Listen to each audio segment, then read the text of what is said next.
ছাত্ৰীসকল মোৰ ইউটিউব চেনেলটোলৈ সকলোকে স্বাগতম জনাইছোঁ। আজিৰ আলোচনা হৈছে দশমমান শ্ৰেণীৰ গণিতৰ পুনৰালোচনা তৃতীয় খণ্ডৰ পাঠ পৰিমিতিৰ অনুশীলনী R6 কুৱেশ্যন নম্বৰ 16 পৰা। ইয়াৰ আগৰ ভিডিঅ'বোৰ যদি তোমালোক চোৱা নাই তেতিয়াহ'লে ডিছক্ৰিপশ্যনত দিয়া লিংকত ক্লিক কৰি তোমালোক ভিডিঅ'বোৰ চাই ল'ব পাৰিবা। আলোচনাৰ আগত সৰু এটা অনুৰোধ জনাওঁ যে নতুনকৈ অহা ছাত্ৰ ছাত্ৰীয়ে চেনেলটো ছাবস্ক্ৰাইব কৰি কাষৰ টিলিঙাটো বজাই লোৱা যাতে নতুন ভিডিঅ'ৰ নটিফিকেশ্যনবোৰ তোমালোক সময়মতে পাই থাকা। এতিয়া আহা আলোচনা আৰম্ভ কৰোঁ।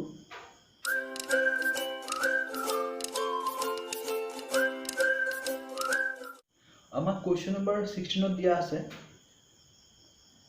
এটা চতুৰ্ভুজৰ এডাল কৰ্ণ আৰু ইয়াৰ ওপৰত বাকী শীৰ্ষবিন্দু দুটাৰে পৰা টনা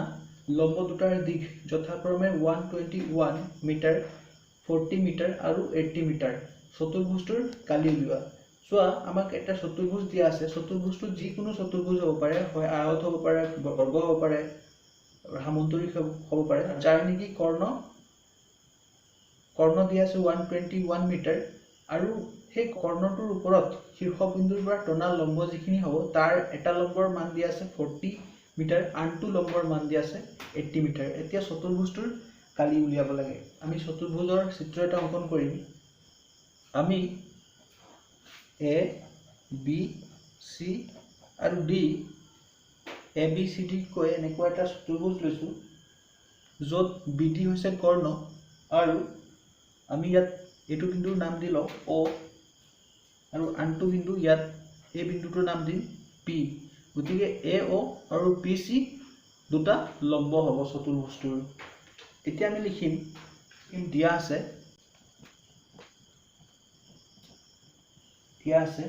বি ডি, যিটো আমি কৰ্ণ লৈছিলোঁ কৰ্ণটোৰ মান দিয়া আছিলে 121 মিটাৰ আৰু অন্য দুটা যি লম্ব আছিলে সিহঁতৰ মান দিয়া আছিলে আমি এ অটোক ল'ম 40 মিটাৰ, আনটো লম্বৰ মান ল'ম পি চি ইজুকেল 80 মিটাৰ। ঠিক আছে। এতিয়া আমাক এই যিটো চতুৰ্ভুজ লৈছোঁ এই চতুৰ্ভুজটোৰ কালি নিৰ্ণয় কৰিব লাগে। গতিকে আমি লিখিম এ বি চি ডি চতুৰ্ভুজৰ কালি ইজুকেল কুৱেশ্যন মাৰ্ক। এতিয়া ত্ৰিভুজ এ বি ডিৰ পৰা ত্ৰিভুজ এ বি ডিৰ বি ডি আৰু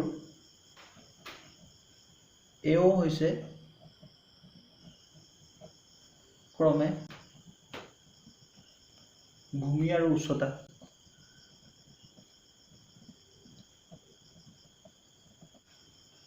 এনেকৈ আমি লিখি ল'ম। চোৱা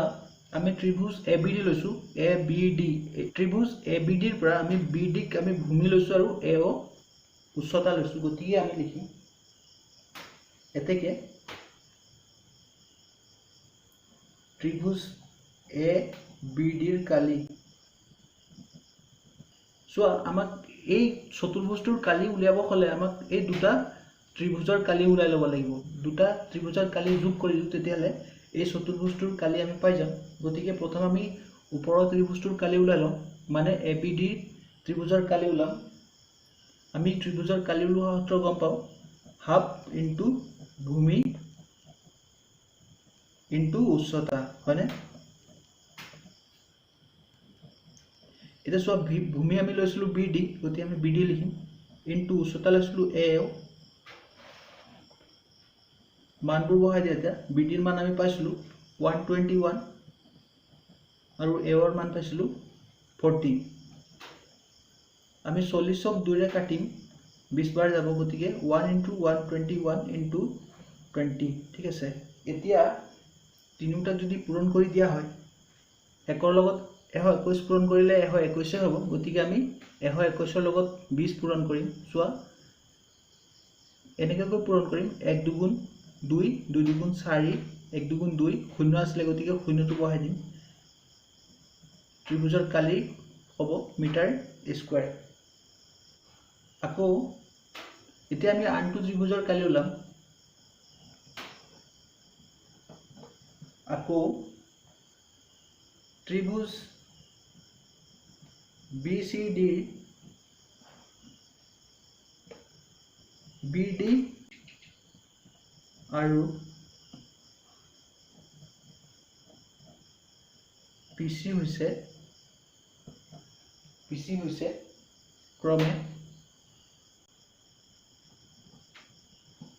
ক্ৰমে ভূমি আৰু উচ্চতা।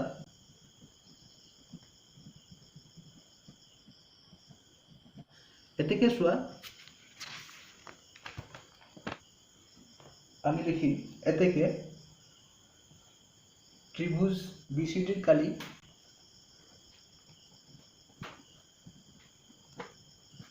ইজুকেল হাফ ইনটু ভূমি ইনটু উচ্চতা।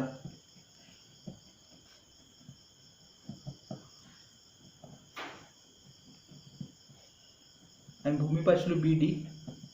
আৰু উচ্চতা পাইছিলো PC। মানবোৰ বহাই দিয়া হাফ ইনটু BD ৰ মান আমি পাইছিলো 121 আৰু PC ৰ মান পালো 80। গতিকে মানবোৰ বহাই দিওঁ। আকৌ চোৱা আমি 80 ক 2 ৰে কাটিব পাৰো। গতিকে ইয়াত 40 হ'ব। 1 ইনটু 121 ইনটু 40। এগেইন ইয়াত চোৱা 1 ৰ লগত যদি 121 পূৰণ কৰিম 121 হ'ব। এতিয়া 121 ৰ লগত 40 পূৰণ কৰা। কেনেকৈ পূৰণ কৰিম? 1 4 গুণ 4 2 4 গুণ 8 1 4 গুণ আকৌ 4 শূন্য আছিলে। গতিকে শূন্যটো লগাই দিওঁ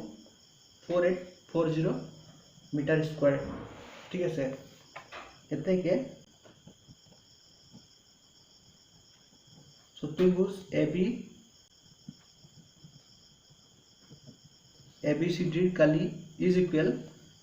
দুটা ত্ৰিভুজৰ চোৱা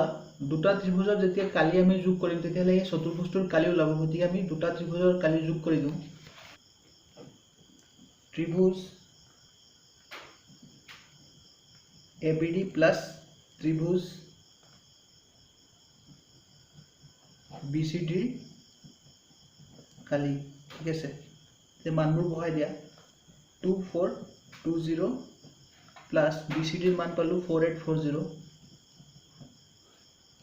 এককটো লিখি দিম আমি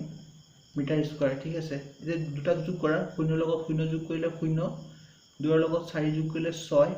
4 লগত 8 যোগ কৰা 12 উকুল 1 2 লগত 4 যোগ কৰি 6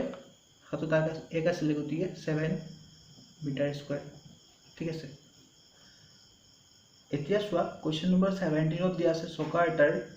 ব্যাসাৰ্ধ 28 সেন্টিমিটাৰ হলে ইয়াৰ পৰিসীমাৰ যোগ কিমান হ'ব? আমি গম পাওঁ চকা এটা বৃত্ত সদৃশ হয়। গতিকে আমি যদি বৃত্ত এটাৰ পৰিসীমা ওলোৱা সূত্ৰৰ যোগেদি যদি আমি ওলাও তেতিয়াহ'লে চকাটোৰ পৰিসীমা পাম। গতিকে আমি এটা বৃত্তৰ চিত্ৰ অংকন কৰি লওঁ।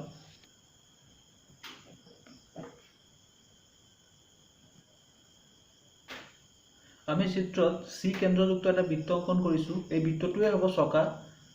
এতেকে আমাক দিয়া আছে চকাটোৰ ব্যাসাৰ্ধ। আমি জানো কেন্দ্ৰৰ পৰা এইখিনিলৈকে হ'ব বৃত্তটোৰ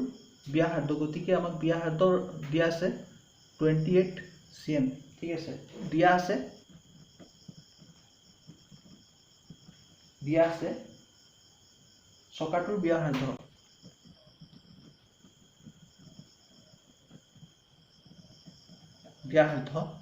R ইজুকেল কিমান দিয়া আছে 28 সেন্টিমিটাৰ। এতেকে চকাটোৰ পৰিসীমা ইজুকেল কুৱেশ্যন মাৰ্ক। আমি জানো বৃত্তৰ পৰিসীমা ওলোৱা সূত্ৰ হৈছে 2πr। গতিকে এই চকাটোৰ ক্ষেত্ৰতো 2πr সূত্ৰ ব্যৱহাৰ কৰি আমি ইয়াৰ পৰিসীমা উলিয়াম। গতিকে লিখিম এতিয়া চকাটোৰ পৰিসীমা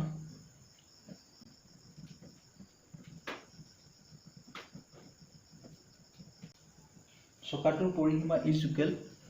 2πr। আমি ইয়াত লিখিব পাৰো যিহেতু চকা এটা বৃত্ত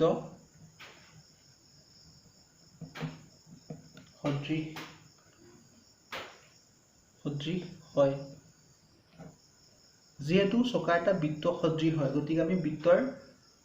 সূত্ৰ ব্যৱহাৰ কৰি ইয়াৰ পৰিসীমা নিৰ্ণয় কৰিম। 2πr মান আমি গম পাওঁ 22/7 r ৰ মান পালো 28 7 28 কাটা 4 বাৰ যাব গতিকে এতিয়া পূৰণ কৰা 2 ৰ লগত 22 পূৰণ কৰিলে 44 আকৌ 44 ৰ লগত যদি 4 পূৰণ কৰা 44 ৰ লগত 4 পূৰণ কৰিলে আমি পাম 176 সেন্টিমিটাৰ এতেকে চকাটোৰ পৰিসীমা হ'ব 176 সেন্টিমিটাৰ এতিয়া কোৱেশ্চন নম্বৰ 18 ত দিয়া আছে 35 সেন্টিমিটাৰ জোখৰ ব্যাসাৰ্ধ বিশিষ্ট বৃত্ত এটাৰ কালি উলিওৱা আমি গম পাওঁ কালি উলিওৱা সূত্ৰ হৈছে পাই r স্কয়াৰ গতিকে সেই সূত্ৰ ব্যৱহাৰ কৰি আমি বৃত্তটোৰ কালি নিৰ্ণয় কৰিম যেহেতু আমাক দিয়া আছে ব্যাসাৰ্ধ 35 সেন্টিমিটাৰ গতিকে আমি বৃত্ত এটা চিত্ৰ এনে অংকন কৰি লওঁ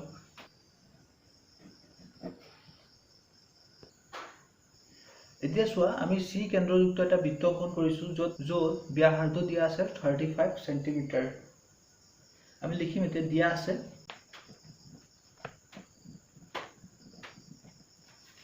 আছে বৃত্তটোৰ ব্যাসাৰ্ধ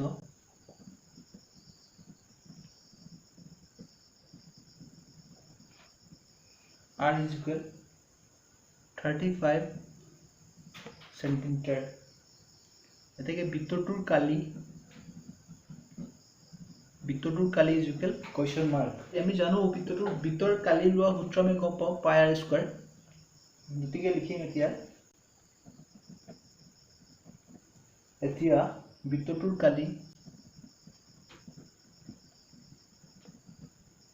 বৃত্তটোৰ কালি is equal পাই r স্কয়াৰ পাই r মান 22/7 into r ৰ মান 35 r স্কয়াৰ আছে গতিকে আমি দুটা 35 লিখিম 7 এৰে এটা 35 ক কাটি আমি 5 বাৰ যাব গুটেখিনি আমি এতে পূৰণ কৰিম 22 into 35 into 5 গুটেখিনি পূৰণ কৰি কিমান পাম চোৱা 22 ৰ লগত 35 পূৰণ কৰি লম 2 5 গুণ 10 ৰ 0 উকলিল 1 2 5 গুণ 10 একে 11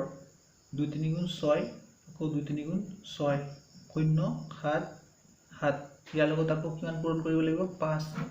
0 5 গুণ 0 7 5 গুণ 35 ৰ 5 উকলিল 3 7 5 গুণ 35 3 38 মানে 3850 গতি আমি লিখিম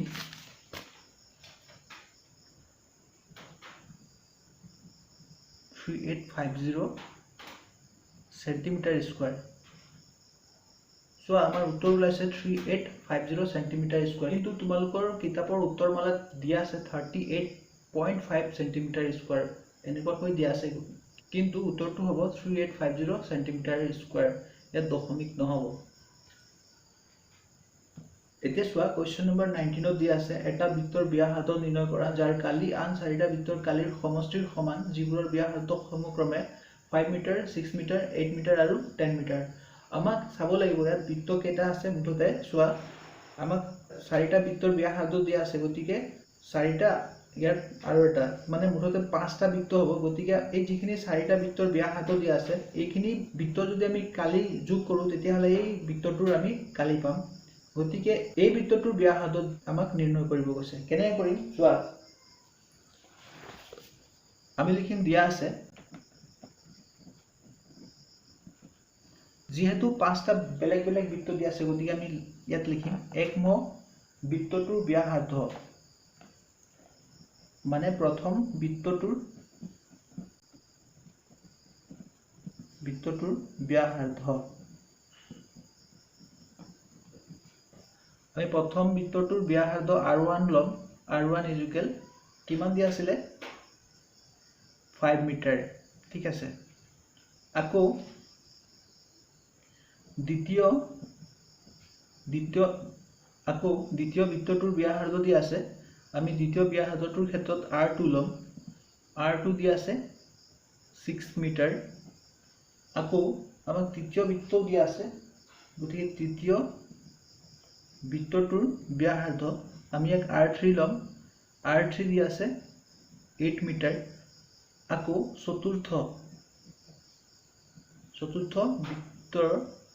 চতুৰ্থ বৃত্তটোৰ ব্যাসাৰ্ধ r4 is equal ইয়াত দিয়া আছে 10 মিটাৰ এতেকে আমাক 5 নম্বৰ যেটো বৃত্ত তাৰ ব্যাসাৰ্ধ নিৰ্ণয় কৰিব কৈছে গতি আমি লিখিম পঞ্চম বৃত্তটোৰ ব্যাসাৰ্ধ ইয়াক আমি R5 লম ইকুৱেল কুৱেশ্যন মাৰ্ক ঠিক আছে এতিয়া চোৱা আমি প্ৰত্যেকটা বৃত্তৰ ক্ষেত্ৰত যিখিনি বৃত্তৰ ব্যাসাৰ্ধ দিয়া আছে ইহঁতৰ আমি প্ৰথমে কালি উলিয়াই লম তেলে লিখিম এতিয়া প্ৰথম বৃত্তটোৰ কালি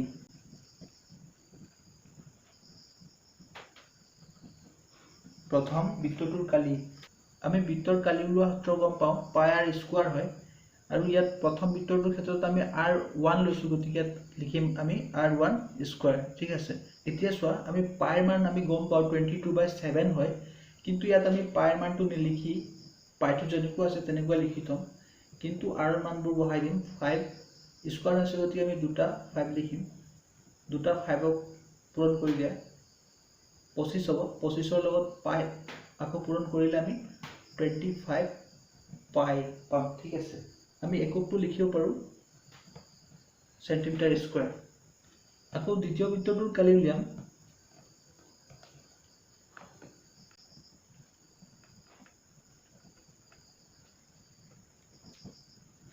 সূত্ৰ সেম হ'ব কিন্তু আমি দ্বিতীয় বৃত্তটোৰ ক্ষেত্ৰত r2 লৈছিলো গতিকে ইয়াত r2 স্কয়াৰ হ'ব পাইৰ মানটো আমি নবহুৱাও যেনেকৈ পাই আছে পাই লিখি থম এতিয়া r2 ৰ মান আমি পাইছিলো 6 r স্কয়াৰ গতিকে দুটা 6 হ'ব 6 গুণ 36 ইনটু পাই 36 পাই আকৌ একক হ'ব সেন্টিমিটাৰ স্কয়াৰ ঠিক আছে এতিয়া আমি তৃতীয় বৃত্তটোৰ কালি উলিয়াম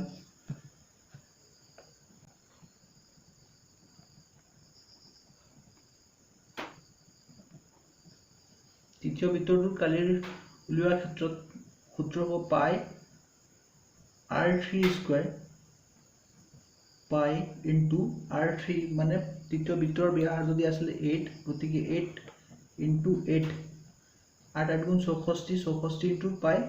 64 পাই সেন্টিমিটাৰ স্কয়াৰ আকৌ আমাক চতুৰ্থ বৃত্তৰ কালি উলাব লাগিব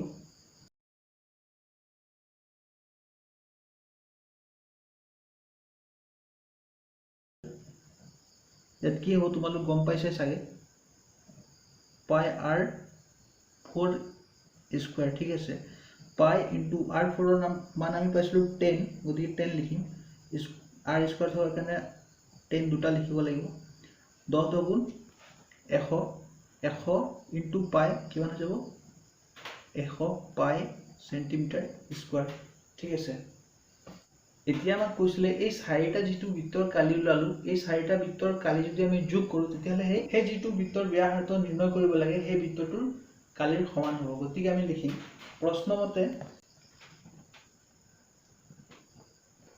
প্ৰশ্নমতে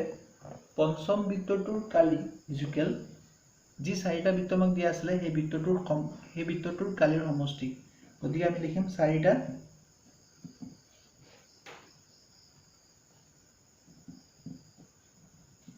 বৃত্তৰ কালিৰ সমষ্টি সোয়া আমাক পঞ্চম বৃত্তটোৰ কালি লোৱা সূত্ৰ সেম হ'ব গতিকে আমি ইয়াত লিখিম পাই r5 স্কয়াৰ ইকুৱেল চাৰিটা বৃত্তৰ কালি কি আছিল এটা আছিল 25 পাই প্লাস আনটো আছিল 36 পাই প্লাস নেক্সট আছিল 64 পাই প্লাস 4 নম্বৰ বৃত্তটোৰ কালি আছিল 100 পাই ঠিক আছে আমি এইখিনিক যোগ কৰিব পাৰো এই গুটেখিনিক যদি যোগ কৰো কিমান হয় চোৱা 164 লগত 36 যোগ কৰিলে 100 মানে 200 200 লগত 25 যোগ কৰা 225 পাই এককটো লিখিম আমি সেন্টিমিটাৰ স্কয়াৰ ঠিক আছে এতিয়া সো আমি পাইটো আমি আমাৰ খুপালে লৈ যাব পাৰো গতি আমি লিখিম r5 স্কয়াৰ ইকুৱেল পাইটো ইফালে আহিপলে হৰণ হ'ব আমি সোৱা পাইটো ইফালে থাকোতেও কটাকটি কৰিব পাৰিলো হেতেন কিন্তু মই পাইটো ইফালে লৈ আছো যাতে তোমালোক সহজে বুজি পোৱা পাই কাটিম আমি ঠিক আছে পাই কেনসেল কৰিম থাকিব 2 to 5 হয়নে এতিয়া r2 চোৱা আমাক r5 স্কয়াৰ হৈ আছে গতি আমি স্কয়াৰ উঠাব লাগিব আমি r5 লিখিম ইকুৱেল স্কয়াৰ উঠাৰ লগে লগে ইফালে ৰুট লাগিব 2 to 5 ঠিক আছে এতেকে 2 to 5 ৰ বৰ্গমূল হয় 15 মানে আমি এককটো লিখিম সেন্টিমিটাৰ ঠিক আছে এতেকে তো লিখি দিয়া এতেকে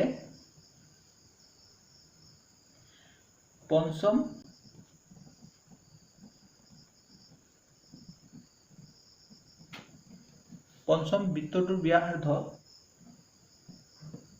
হ'ব r5 15 সেন্টিমিটাৰ Question number 20 দিয়া আছে 70 মিটাৰ ব্যাসযুক্ত এখন বৃত্তাকৃতিৰ পথাৰৰ চাৰিওফালে 3.5 মিটাৰ বহল এটি বৃত্তাকৃতিৰ পথ আছে পথটোৰ কালি উলিওৱা এতিয়া চোৱাচোন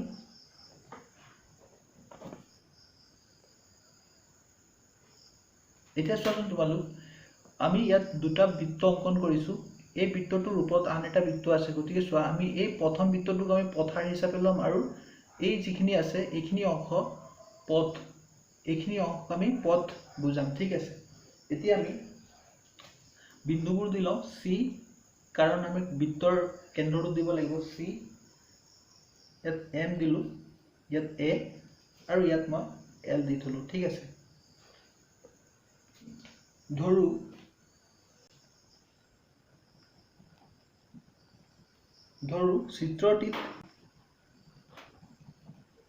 ধৰু চিত্ৰটিত সি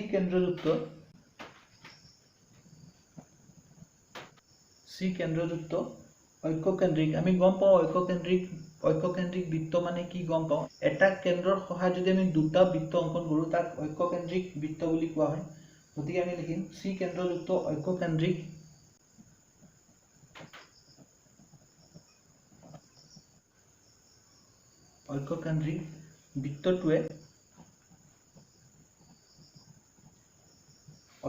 বৃত্তটোৱে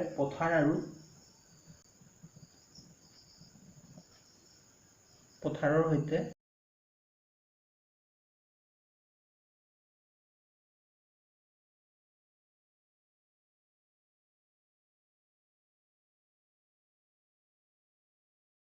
য'ত LM আৰু MA হৈছে ক্ৰমে পথাৰটোৰ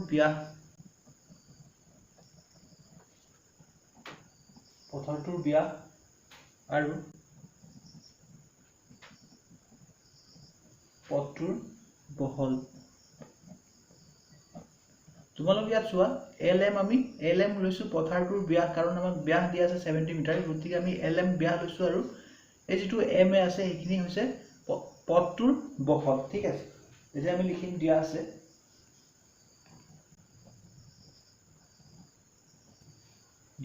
পথাৰৰ ব্যাস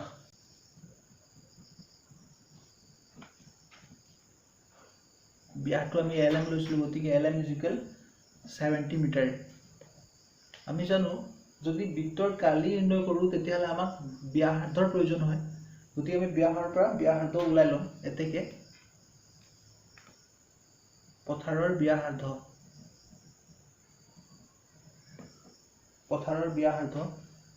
ব্যাসাৰ্ধ আমি ইয়াক CM লব পাৰো CM বা LC লব পাৰো আমি ইফালটো লম কাৰণ আমি পথৰ বহল লৈছো M যদি MF ফালে পথাৰটোৰ যদি ব্যাসাৰ্ধ লম তেতিয়াহলে আমাক সমাধান কৰিবলৈ সহজ হ'ব গতিকে আমি ব্যাসাৰ্ধ CM লম সোৱা CM আৰু LC একে কথা আমি CM ফালটো লম CM মানে ব্যাসাৰ্ধক আমি জানো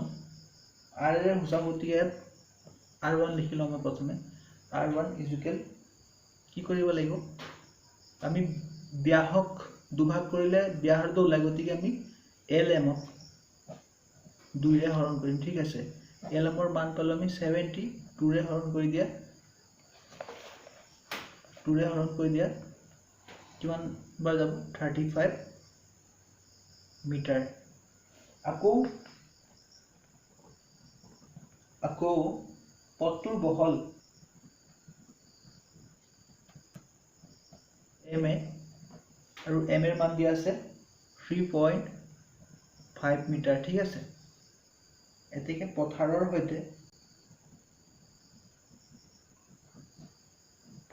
সৈতে পথটোৰ ব্যাসাৰ্ধ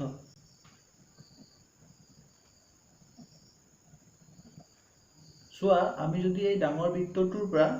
সৰু বৃত্তটোৰ কালি মাইনাস কৰি দিওঁ তেতিয়াহলে আমি এই বাকি থকা অংশটোৰ কালি ওলাই যাব অৰ্থাৎ এই যেটো পথ আছে এই পথৰ কালি ওলাব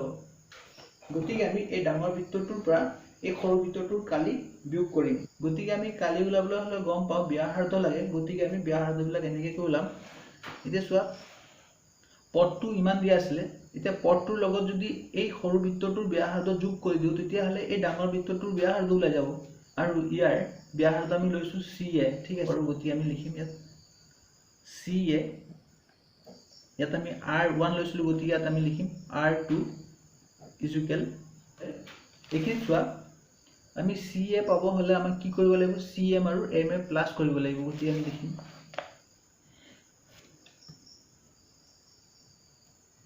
CM plus MA ঠিক আছে মানবোৰ বহাই দিয়া 35 plus MA এৰ মান পাইছিলো 3.5 দুটাক প্লাস কৰা 38.5 মিটাৰ ঠিক আছে লিখিম এতিয়া পথাৰটোৰ কালি পাই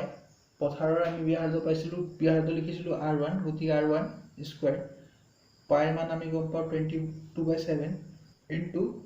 R1 ৰ আমি মান পালো R1 ৰ মান পালো 35 স্কয়াৰ হোৱাৰ কাৰণে R স্কয়াৰ হোৱাৰ কাৰণে 35 ইনটু 35 এ হাতেৰে 35 কাটি দিয়া 5 বাৰ যাব গুটেখিনি পূৰণ কৰা তোমালোক গুটেখিনি যদি পূৰণ কৰা তেতিয়াহলে 3850 মিটাৰ স্কয়াৰ পাবা ঠিক আছে তোমালোক এখিনি পূৰণ কৰি চাবা 3850 মিটাৰ স্কয়াৰ আকৌ পথাৰৰ সৈতে পথৰ কালি এতিয়া চোৱা আমি পথাৰটোৰ কালি ওলালো এতিয়া পথাৰৰ সৈতে পথৰ কালি ওলাম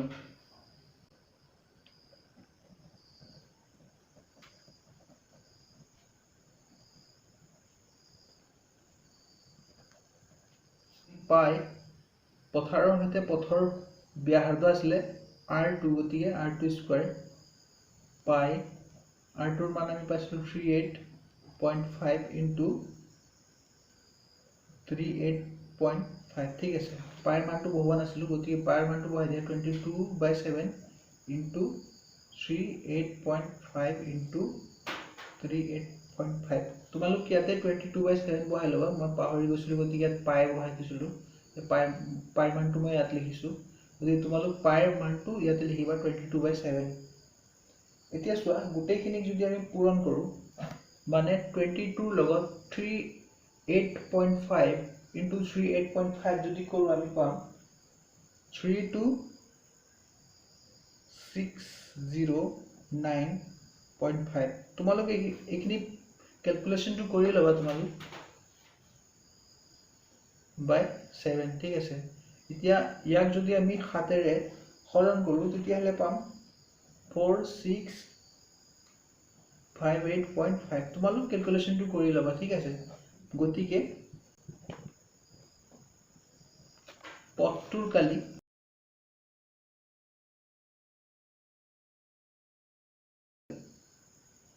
পথাৰৰ সৈতে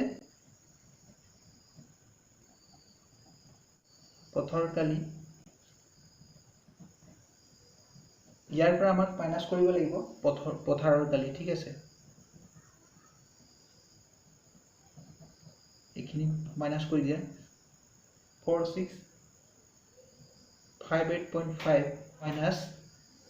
3850 ঠিক আছে মিটাৰ স্কয়াৰ 808.5 মিটাৰ স্কয়াৰ এতেকে আমি পথটোৰ কালি পালো 808.5 মিটাৰ স্কয়াৰ ঠিক আছে